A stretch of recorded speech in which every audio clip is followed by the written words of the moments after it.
C'est l'été, on est tranquillou.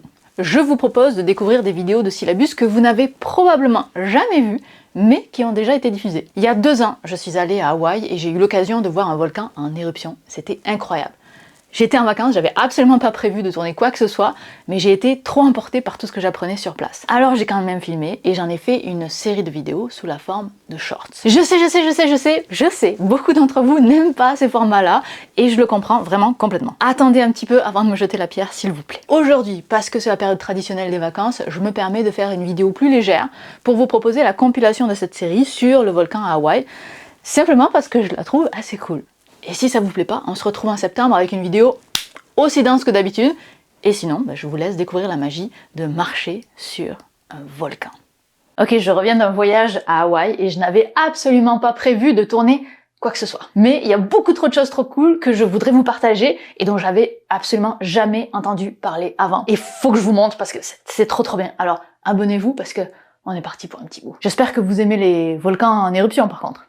Ok, on s'approche de plus en plus du volcan, mais juste avant d'arriver, on s'arrête pour voir ça. C'est des trous super profonds qui ont l'air d'être bétonnés. Et c'est pas du tout du béton, c'est de la lave. On est juste à côté d'un volcan, et il y a quelques années, la lave s'est mise à couler et a tout rasé sur son chemin. Sauf qu'il y avait des arbres, et ces arbres, ils étaient tellement humides que la lave a solidifié autour d'eux en les consumant à petit feu. Ça a donné des moules d'arbres faits en lave. Donc là au milieu, il y avait des arbres, et ça veut aussi dire qu'avant la coulée de lave, le sol, il était là-bas, au fond. C'est fou, non? On se rapproche du volcan maintenant? C'est assez fou, on est dans une forêt tropicale. Et d'un coup, ça change. On est dans le cratère d'un volcan. Et tout ça avant, c'était une grande forêt, avant l'éruption de 59. Et puis ça a été évidemment ratissé par la lave. Et c'est devenu ce sol-là, où c'est en train de repousser. Donc techniquement, je suis en train de marcher sur un sol qui est plus jeune que mes parents. Alors on aurait aussi pu marcher sur un sol qui a moins de 4 ans à Hawaï. C'est cette éruption-là qui a coulé sur des habitations malheureusement, sans faire de mort, heureusement. Mais je me voyais mal y aller et faire ma touriste dans une région qui est en reconstruction. Il y a déjà tellement de choses à voir dans ce cratère. Par exemple, est-ce que vous aimez les hammams ? On est dans le cratère d'un volcan et les gens installés ici sont en train de profiter de la chaleur de la fumée. Cette fumée n'est pas toxique, il s'agit en réalité d'eau de pluie infiltrée dans le sol qui rejoint le cœur du volcan qui est encore à 100 à 500 degrés et l'eau s'évapore et ressort par les crevasses du sol. Je te jure, on vient faire cuire quelque chose ce soir ici. Ça serait trop bien. Ah mais oui, trop, on revient faire cuire les saucisses. Mais il y a fumée et fumée, certaines sont toxiques. Rendez-vous dans la prochaine vidéo. Alors je suis dans une partie un peu plus haute du cratère du volcan et regardez ces taches jaunes sur les pierres. C'est du soufre et ça pue l'œuf pourri. Le volcan sous nos pieds continue à émettre des gaz comme du dioxyde de soufre et du sulfure d'hydrogène. Et ça sort de plein de failles dans la terre. Et le soufre se dépose alors sur la roche. Avec, tu sais, là dans la formule il y avait de l'eau aussi, puis on voit la condensation là.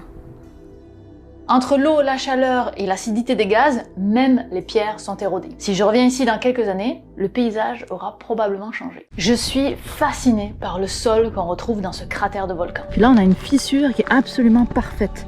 Alors, une description parfaite de la fissure. Et donc ça, on peut imaginer qu'à la base, c'était plat. Puis ça a continué de travailler au point où ça a comprimé. Puis ça s'est fissuré et c'est monté. Ou l'inverse, c'est monté puis ça s'est fissuré.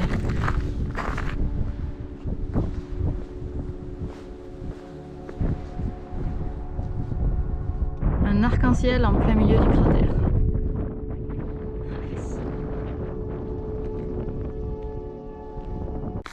Oh là là! Mais ça pèse rien! C'est incroyable! Ce que j'ai dans les mains, c'est de la lave qui s'est refroidie et qui a durci. Elle est pleine d'alvéoles comme une éponge. Ça montre à quel point la lave est remplie de gaz qui, au moment du durcissement, se sont échappés dans l'atmosphère. À d'autres endroits du volcan, il y a aussi des sortes de graviers qui sont aussi très poreux et friables. Et il y a même une couche lisse un peu irisée. J'en ai ramené un seul parce que c'est interdit, juste pour pouvoir le regarder au microscope.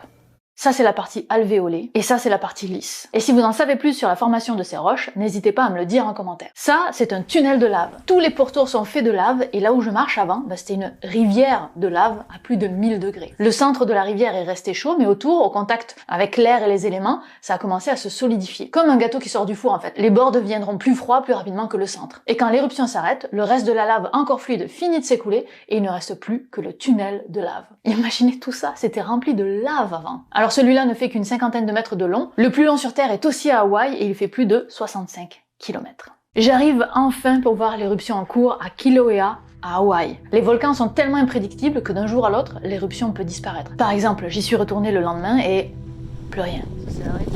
Mais pour l'instant, malgré le monde, voici le plus beau spectacle que la Terre puisse nous donner.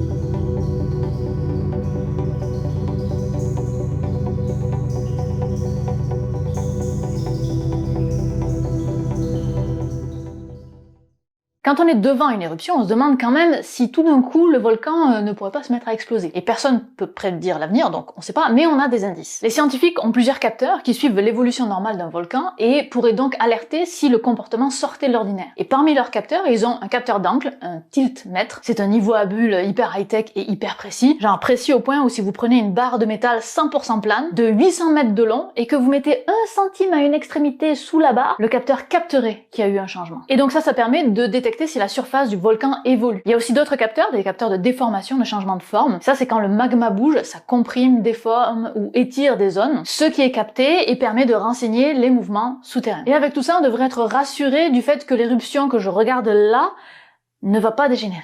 Partout autour du volcan à Hawaï, on retrouve ces arbres avec ces fleurs de Ohia. Ça pousse sur cette terre extrêmement aride. Mais surtout, ça pousse juste à côté des sorties de gaz du volcan qui sont extrêmement toxiques. Elles arrivent pourtant à résister grâce à une technique toute simple.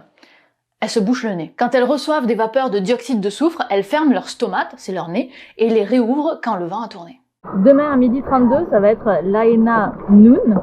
Et je sais que je ne serai pas disponible demain à 12h32. Donc j'essaye aujourd'hui, mais on va voir si ça fonctionne à peu près à la même heure. Ce serait cool. Donc là, l'enjeu c'est de trouver un spot qui est bien plat. Voilà. Ok, on est à l'Aina Noon. Check ça. Ça c'est la bouteille d'eau et il n'y a aucune ombre autour. Genre, aucune. Et ça c'est parce que le soleil est directement, vraiment directement au-dessus de nous, ce qui est, on imaginerait un fait assez commun, mais en réalité assez rare, en tout cas géographiquement parlant. Soyons clairs, mon expérience est imparfaite. Mais c'est un phénomène qui ne se produit qu'à très peu d'endroits sur la planète, et je voulais pas le louper. Mais voici d'autres images prises pendant l'Aina Noon. Merci d'avoir suivi cette petite série. Je suis curieuse d'avoir vos commentaires. C'est sûr qu'avec le format short, on va beaucoup moins en profondeur que dans mes vidéos classiques, mais c'est pas non plus si désagréable que ça d'avoir des vidéos légères de temps en temps aussi. Non? Je vous lis un commentaire et sinon, on se voit en septembre. Bye!